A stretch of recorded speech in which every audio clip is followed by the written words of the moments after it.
มื่อในข่าวเดี๋ยวมาซับเลี้ยงนี้หลอกลายลงฟอนต์ไตเนื้อ Oppo เนื้อ Vivo Y17 ค่ะนะ Vivo Y17 ค่ะแล้วเขากับตัวรุ่นค่ะนะว่ามันเป็นรุ่นเลย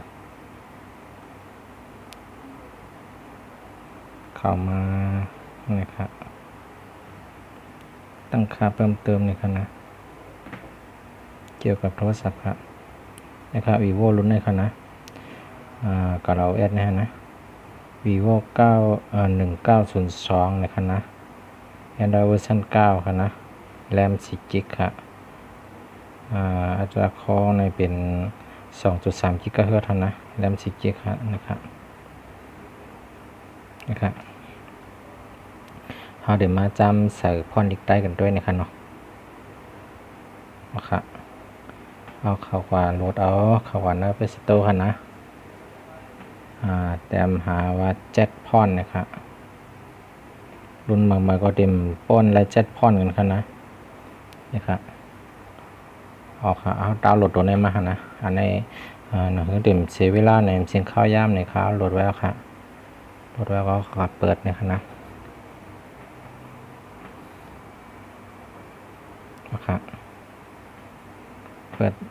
กันในก็เข้ามาเด็กที่3 คิดนะครับนะครับชันนิวนะครับเด็กตรงนี้กำเนิดเขาก็เล็กมาตัวปังลงเนี่ยครับพ่นปังลงเนี่ยครับเด็กก็ตั้งรถฟันครับนะครับเพราะว่าเขาตั้งรถยาวจนแล้วก็เด็กเซตนะครับเด็กเซตเนี่ยก็กำเนิดมาเลือก vivo นะเลือก vivo ค่ะ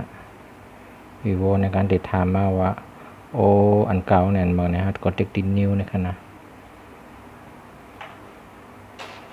เด็กติดนิ้วนะครับเพราะฉะนั้นแล้วก็เขาติดตั้งพอนเรียบร้อยค่ะกำเนิดเขาเด็กเข้ากับตั้งค่าในเครื่องในขนาดเด็กที่5-6ก้นในภาษาภายในเครื่องนี่นะเด็กเข้าที่ไหนแล้วก็แถวที่3แบบตัวอักภายในเครื่องนี่นะติ๊กนี่ครับในขณะเด็กเอาดี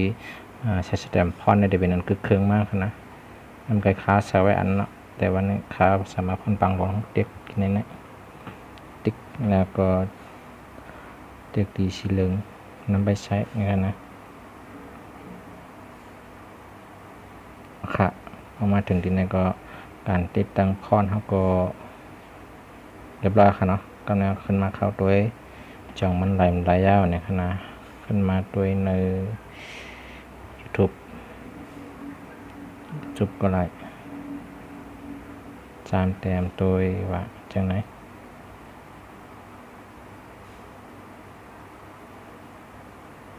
นะครับเป็นพอนบางลงมากนะเพราะใครหันดีๆก็กำลังเขาขึ้นเขาว่าด้วยใน Facebook ในแต่ก็เลย